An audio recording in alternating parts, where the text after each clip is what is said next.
Bonjour, aujourd'hui on se retrouve pour l'épisode 16 de Ça part en vape et on va parler de quelque chose dont je n'ai pas encore parlé aujourd'hui et pourtant qui est très important dans le monde de la vape, le reconstructible.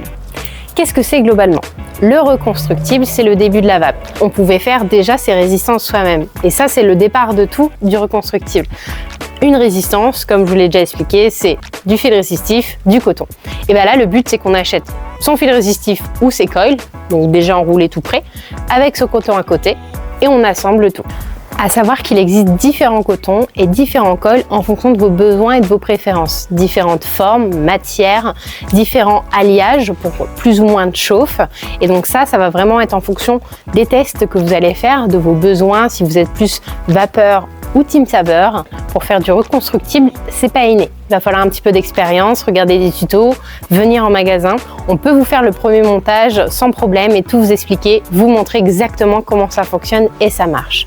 À savoir qu'aujourd'hui, en 2026, le reconstructible, ça se fait toujours. Alors certes, moins quand même qu'avant, mais il y a toujours des avantages non négociables par rapport à de la résistance toute faite.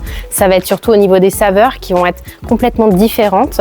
On va avoir aussi une quantité de vapeur qu'on va plus ou moins pouvoir gérer en fonction du montage qu'on va faire.